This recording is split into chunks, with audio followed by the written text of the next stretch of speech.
Ibrahim Traore, what comes in my mind is a great warrior and a captain who will do anything for his country. Okay. Because even the way he has supported the agriculture in his country, very, very nice. Very, very nice. But even he's starting to build his country by making the country rich in food. When the country has food, it will feed itself. Given a chance, I would like to speak to him, and I would like to ask him some questions about Africa. Yes, about Africa and how to unite Africa. Like, okay, I would also like to ask him if he was planning to also unite Africa. And then I would be happy if he had said yes. Anaitwa Mr. President, and it's a great opportunity for me to meet this great leader of Africa. And when I look at you, I can see Kwame Nkrumah, I can see Julius Kambarage Nyerere, I can see Amilcar Cabral. Do you know Amilcar Cabral? Yes. I can see Hifikepunye Pohamba and so many other great African leaders. What message do you have in your heart to communicate to the Africans? Karibu sana ndugu yangu. Yes, the message I have in my heart is that let us keep the spirit of African unity. Because I know one day, time will come when Africa will unite. We'll all be happy and sing happy songs. Who told you that Kwame Nkrumah rested in peace? Who told you that Captain Thomas Sankara rested in peace? Who told you that Mwalimu Kambarage Julius Nyerere rested in peace? Who told you that Nelson Mandela rested in peace? Who told you that Patrice Lumumba rested in peace? Patrice Lumumba cannot rest in peace, yet he is seeing the situation in DRC of Congo. They can't all rest in peace until Africa is united. So you mean they didn't rest in peace? They didn't rest in peace, but they will actually find the peace when Africa is united, because that was their main objective, their main goal, what they were looking for. Actually, Patrice Lumumba is very disappointed in the situation that is in DRC. What's your take and what's the solution? We should stop fighting each other, but use one language. We are one people. To solve our problem? Yes, we are one people of Africa. We must unite. Actually remove the wood and I see. What inspires me is that some of the current leaders and some of the late leaders we have been having in Africa. Are all leaders pan-Africans? Not all leaders are pan-Africans. There are great pan-Africans who you can remember and should be meant to remember. Their work should not be undermined. Like this one, Capt.Ibrahim Traore, the great Osagia of Ghana, Kwame Nkrumah, Julius Nyerere, and Africans. They were great pan-Africans. What makes you think that we should remember their work towards pan-Africanism? Because they did a lot. Gaddafi wanted to unite Africa. His Excellency Gaddafi wanted to unite Africa. Exactly. His Excellency, the Osagie of Ghana, Kwame Nkrumah wanted to unite Africa. Exactly. His Excellency Mwalimu Julius Kambarage Nyerere of Tanzania wanted to unite Africa. So what is denying us from uniting Africa? So they had the same objective. The same objective. And that's why I want to become the future president of Africa, because they inspire the great pan-Africans. They inspire me. Whenever I read books about them, whenever I hear about their actions, whenever I hear their speeches, I feel like I want to become a leader like them. Like them? Yes. Who of them, for example? Like Capt.Ibrahim Traore of Burkina Faso, and the great pan-African Kwame Nkrumah, and Mwalimu Julius Kambarage Nyerere. Yes.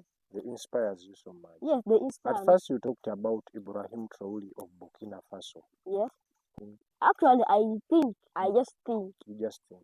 He was inspired by Thomas Sankara. Who is Thomas Sankara? Thomas Sankara was the president of Burkina Faso. Okay. That was there and used to wear a red hat before Capt.Ibrahim. And I was told that he And was also a captain. yes, and he was also a captain, Captain Thomas Sankara. Okay. And both of them actually, Thomas Sankara was 33 years, and even this one, Captain Ibrahim was 33 years when they entered presidency. Pointed for these people who are commenting negatively towards the video of this guy or of that kid, you know. As we always say in Africa, we don't need a democracy, but we need the best leadership. We have a lot to mean about this, and I believe and I hope you know what we are trying to say. And you know, for you to become a leader, you have a lot to do for you to become a leader. There is a difference between a leader and a politician. You know, a politician is just as someone who came to maybe to convince them on so that he can steal their faith, their freedom, so that they can elect him. All these people who are commenting negatively towards the videos of this kid, I am 100% sure that most of them don't know even the history of Africa. You don't know whatever this guy is trying to do. And I am one of you. I am also one of you. There is things this guy or this kid is trying to say, the history of Africa, which I also don't know about it. So, when we say about the good leadership in Africa, when you take a look at this kid, just take a look at this kid, just 11 years old from Uganda. But can you tell me where did he get all this knowledge? Where did he get all this knowledge concerning the politics of Africa and, you know, all that revolutionary leaders that has passed, you know? So this means, and this impressed me so much to see that the African youths are now waking up. And when we say that we need the best leaders in Africa, this is what we mean. A lot of African leaders, youths are doing great in history. A lot of African youths are now coming to understand where and how Africa was. And there is a statement I loved from this kid. He said that people mistaken by saying that we need to pray for Africa. But what we have to say always, what we want to be saying always, that we have to pray for the Africans, because Africa was blessed from the first day it was created by God. That's why Africa has all the sources of minerals. That's why Africa is rich in everything. That's why Africa is rich in everything, not only in talents, not only in resources, not only all things that are in Africa. It's already a blessing. So we as Africans, we have to pray for the Africans, for them to change the situation and the condition of Africa, but not the other way around, that we have to pray for Africa because Africa need no prayer, because it's already blessed from the first day. So how many of you have known this? We have been always saying that we need to pray for the Africans. Why do we have to pray for the African continent? Because before the European powers of the white powers came to power to Africa and started to manipulate Africa, Africa was good. Africa was well organized. Africa had their well organized kingdom. Africa was doing their trade. Africa was strongly enough to stand by itself. But since they came to Africa, they deceived Africa, they brainwashed and manipulated Africa. That's when the problem started encountering Africa until this time. When this kids say that the souls of our revolutionary leaders like Thomas Sankara, Lumumba of Congo, Kwame Nkrumah can never rest in peace, it is true. Because tell me, how can these leaders or these spirits can rest in peace when they are seeing what is really happening today in Africa? Because whatever that they were fighting for in Africa, they sacrificed their life fighting for this to happen, fighting for the best and the future generation. But even after they died, they maybe died knowing that their fight was not in vain. But at least whatever they started, they believed that the generation that is coming, they will be able to achieve or accomplish their dreams and their missions. But what is happening is something that we call a vice versa. Because African leaders today, they are now coming to do the things by their own. They are not only even bothering or going through what the dreams that our freedom revolutionary leaders wanted or started doing. So that's where the problem is.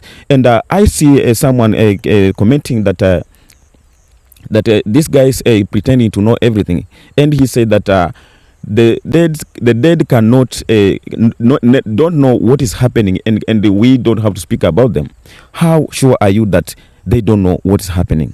We believe that the spirits of our people who left and who are not alive today, they know and they hear and they see everything that is going in today's life. So it is upon us, Africa.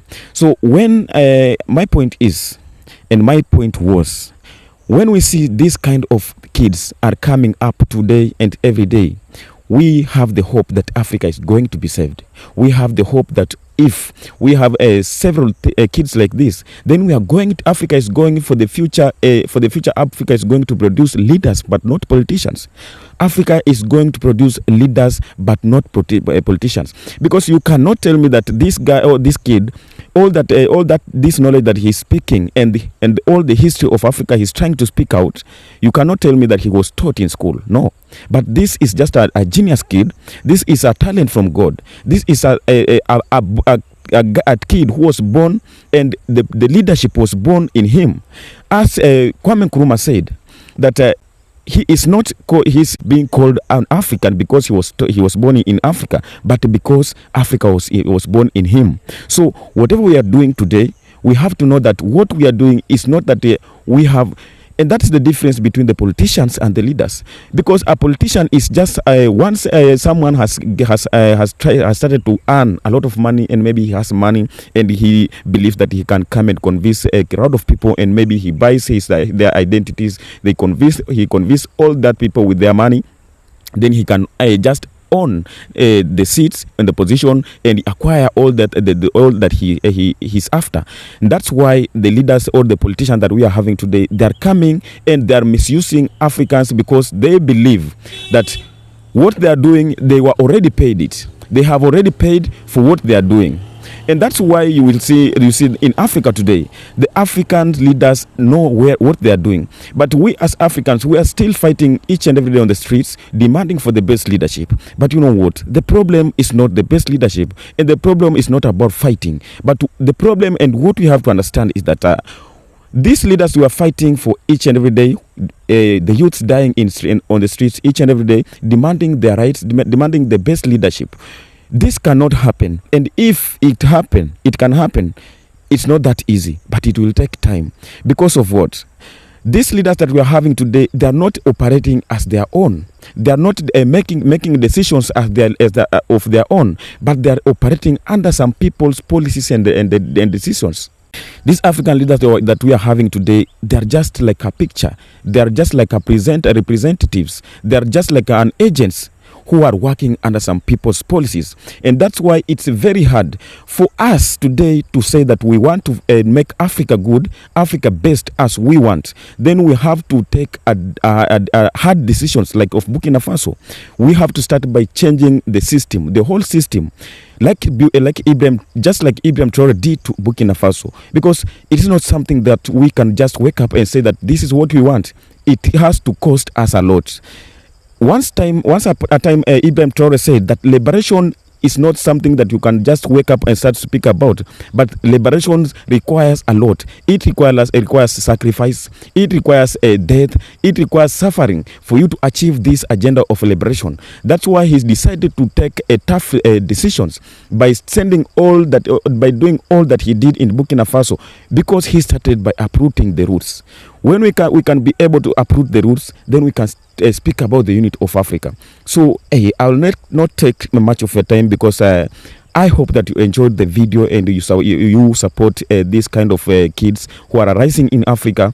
We don't want just to speak about the people who passed away fighting for the African dignity, fighting for the African unity, but we have to support these who are arising each and every day. These young souls who are arising each and every day, and they believe in the African motherland. They believe that one day, this dream and this agenda will come to achieve. This dream that will come to be passed. these are the people we have to focus on. These are the people we have to support. These are the people when we support and give them full support whenever they need, then this dream that we are talking each and every day, we are speaking about it each and every day, we are going to have it in our hands. But due to that, then we have a long way to go. So for those people who comment negatively to this kind of people, I pledge you that you may just keep the videos than going to such kind of videos and support and don't support, but speak about it negatively. And that is what is happening in African, because whenever the good African leaders comes out, the fellow Africans are the one who are taking them down. The fellow Africans are the one who are being used to take them down.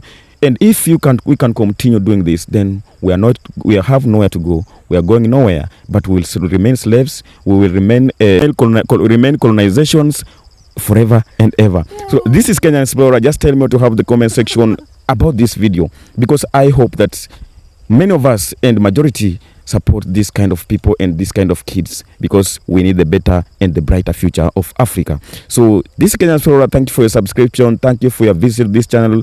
Don't stop supporting me. Don't stop supporting this, because we are doing this because we believe that we are changing something and some people somewhere else. And we are making many Africans to go through the history of Africa, and that is what is giving us strength and power to do what we are doing. Stay tuned until next time, until next episode, as we will come and do the same concerning Africa, because we need the best Africa. And peace out.